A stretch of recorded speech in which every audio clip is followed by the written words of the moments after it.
Hello there, beautiful humans. Melinda Joy, Crossroads Storyteller here with a very exciting unboxing of the second edition of Biblical Tarot.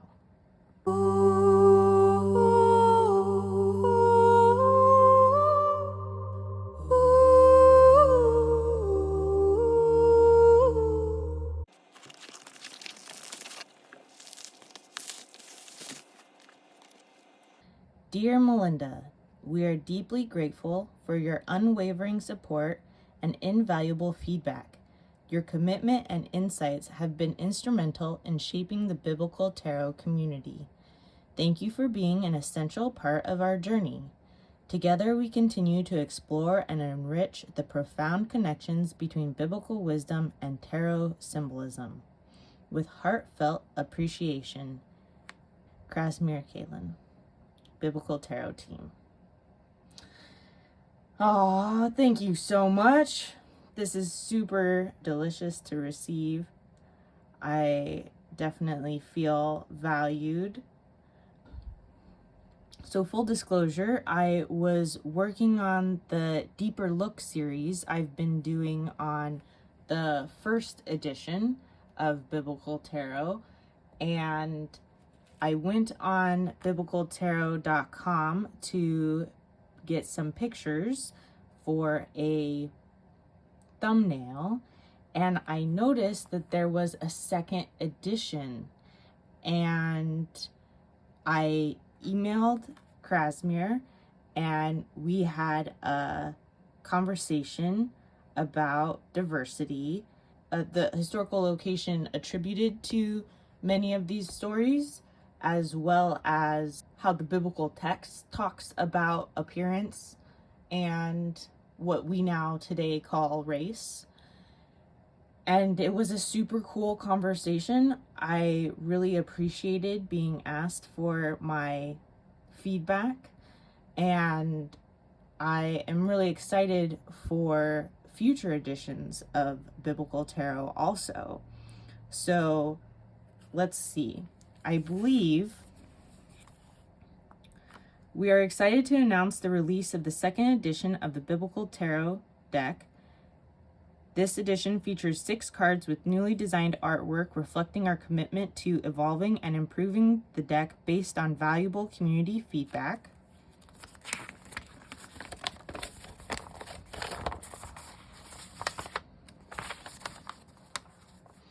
Here we go. Embracing diversity throughout the deck. One of the major critiques of the Biblical Tarot deck has been its lack of diversity. We recognize the importance of this feedback and are committed to making meaningful changes. While the current updates represent a small step, we firmly believe they are in the right direction. With each new edition of the deck, we will continue to incorporate more inclusive artwork, ensuring that everyone can see their own reflection in its symbology.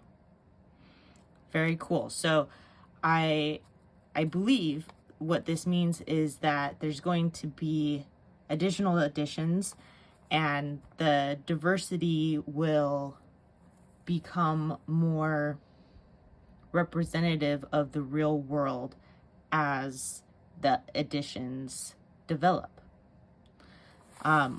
Part of my conversation with Krasimir, he let me know that it's really important to him that the deck be something that is valuable and useful to the community. And he thinks that allowing the Biblical Tarot community to contribute to future editions, that the collaboration will lead to a deck that is more meaningful and beneficial to more people, which is the goal, which I think is beautiful. So let's look at these cards. And here we have the first edition and the second edition. They're very closely similar. So the coloring looks just a smidge different. I am having a really hard time explaining the difference, and I'm not sure how much it's going to show up on screen, but this one looks maybe just a little bit more deep. This doesn't have any kind of inner heart action.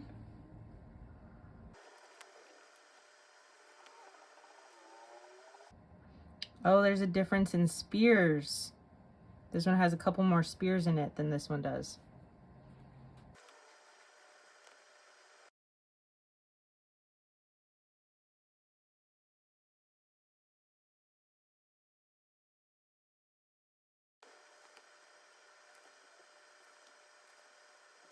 Here we have a much younger Jacob.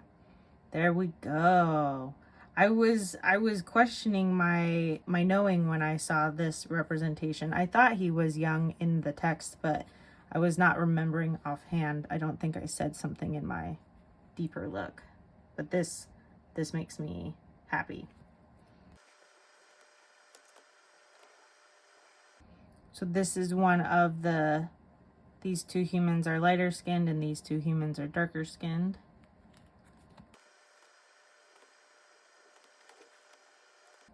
This one, now there's one horse instead of 1.5 horses.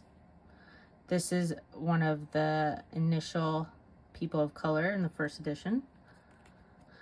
Okay, I see the significant difference now. This person doesn't have a torch of any kind. And he's just a different position of Ernest. Oh, and his clothes are much more ragged, which is consistent with the story. Oh, this is fantastic. So I hadn't looked very closely at the background here. They're much more solemn and they're much more ecstatic here. And there's hints at the Red Sea that got opened, spread apart for everybody there.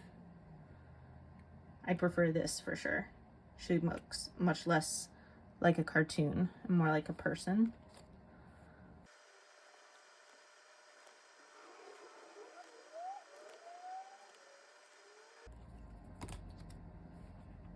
This is another one where we have more melanin. Oh, there's two humans. I didn't see the second one.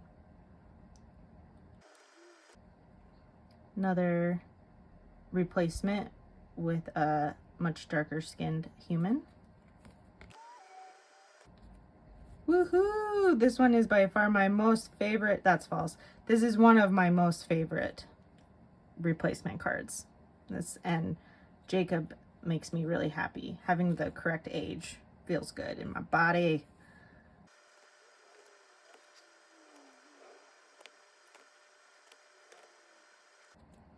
This is a significant difference also. Really appreciate the changes to age and a nod to these two humans being different ethnicities, because that's a significant part of the text, that Ruth is a Moabite and still accepted as part of Jesus and King David's lineage.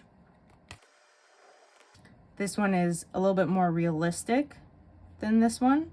I really enjoy how sort of Lisa Frank this one is, with the doves as a signifier of like understanding and divine support and the like. But this is wildly cool also, with all of these fish and this coral, and this fish is a little bit creepier for sure. I like this because this one had one too many fingers and this person does not. I honestly, when I saw this, I thought of Princess Bride and the person who has one too many or two too many fingers on his left hand.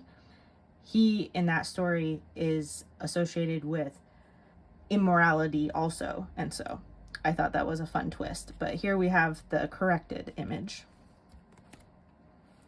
This one has a lot more yellow going on. So the colors in this, and this is a lot more green, whereas this is purple. So this image was adjusted a little bit more maybe. Here we've got some people of color in the second edition that are not in the first edition. People in the crowd.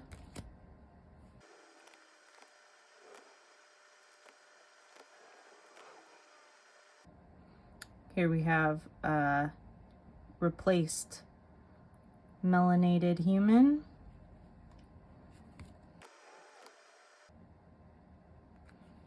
These people in the back look like they're doing slightly different things.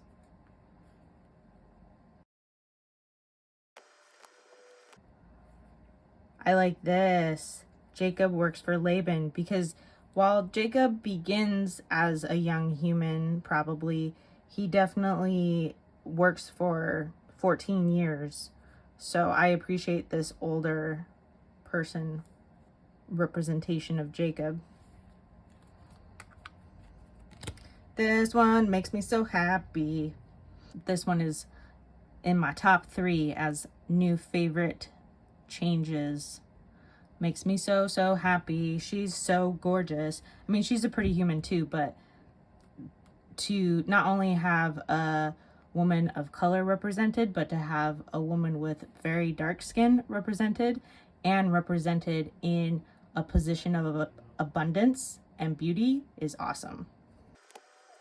Okay, so I just want to point out that there are 4 cards mentioned on the paperwork that I'm not going to discuss in this next portion. So there's more cards that have been changed than I'm discussing, but I want to talk about the cards that have been changed with race in mind. Okay, so the cards that were originally including a person of color, we have the Queen of Sheba, which makes sense because Sheba is reportedly a location in Africa, and the Ethiopian, which is also a African country. So we have these 2 cards in the first edition representing people of color. Now we've got, let's do this one first, because I feel like this one is the most significant. And then we've got a couple more. Okay, so now instead of 2 cards with people of color, we have 1, 2, 3, 4, 5, 6, 7, 8, 9, which is an improvement. We have 2 humans who are the primary characters, and I love how this card, there are no people of lighter skin tone. I think that is valuable to have some cards where there are not white people represented. So that's cool that we have a card specifically centered around this gorgeous, I'm just so happy about this card, because a beautiful dark-skinned woman who's thriving is important for at least eyeballs in America to experience. And one could maybe argue that these are primary characters, although these are supporting characters, even though in this card they're represented in a similar size. So that's sort of next step down from the primary character, in my opinion. Yeah, I think this still counts as a primary character, because even though Naomi is a main character, Ruth is really the heroine of this story. So that's my argument for why this is level 1 and this is level 2. Doesn't matter, just me talking about how I'm thinking about these cards, not a reflection on moral or ethical understanding. So then the rest of them are background characters. We have 1 person here, 1, 2, 3, 4, 5, 6, 7 background characters there, 2 background characters here, 1, 2, 3, 4 background characters there, and 1 background character there. One card that I hadn't really thought about before looking at the decks side by side is the Chariot, because the Pharaoh is another character who probably was very melanated. Very possible that Pharaoh was a black man by our current standards. And he definitely is darker skinned in this image, but it's not super clear how much of it is a tan and how much of it is the dark, scary nature of the scene. So yeah, that's the one card that I think could use another black person, which is interesting because we primarily have editions of black people. And one could maybe argue that Ruth is could be a variety of ethnicities, which I think fits well with the story, especially since Ruth is representative of a minority that should be included according to God's plan. And so to make Ruth less clearly one specific minority and sort of make her associated with minorityhood in general, I think is a theologically sound decision. And the rest of these humans are very clearly African descent, which is fantastic and beautiful, and I'm here for it. And I'm really excited for future editions where there is more in-between colors. We've got the red side of the rainbow and the purple side of the rainbow, and I'm ready for all the other colors in between.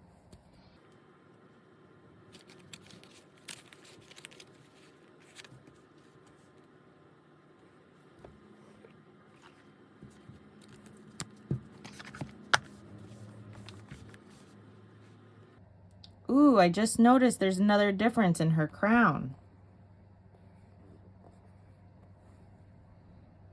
I'm sure there's all sorts of things I did not catch before with my flip through. So I was having a conversation with my younger brother because I have been talking about biblical tarot with him as a sort of experiment to test my theories presented in my walkthrough of biblical tarot. And in my walkthrough of biblical tarot, I talk about how I think this is a significant deck for this time period and a significant deck to support us in bridging some schisms in our society. And so I've been testing that out with my family and friends, and my younger brother has been the most supportive and engaged participant in my experimentations. And so as I was talking with him, he was telling me how the reading I did for him with the first edition, even though it was an incredibly white deck, and he did notice, he also, though, reflected that it reminded him of the biblical imagery from our childhood. And I agree with that. I think that for humans who are super conservative and might be scared of tarot for religious reasons, perhaps having imagery that is more consistent with the images they are familiar with would be helpful in making it feel more accessible to them. I 100% understand that I just insinuated that for white people it's easier to deal with one aspect of their privilege at a time. So just want to note that I do understand the complexities of what I'm saying, and still I think while it's a very niche place, there is a place for the first edition biblical tarot in the world.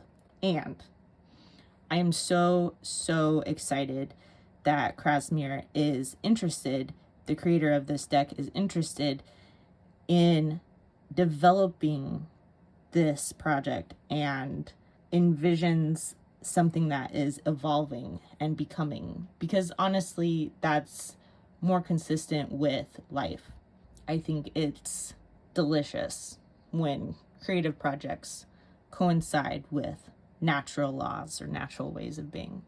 Anyways, now I'm rambling. I'm super stoked to do more with the second edition of Biblical Tarot. The deeper look is going to continue to be on the first edition, but I will make some unique content just on the second edition so you can see this deck in practice. And be sure to check out my playlist with all of my Biblical Tarot content, and like and subscribe to support what I'm doing and to stay updated with the new things coming. So much love.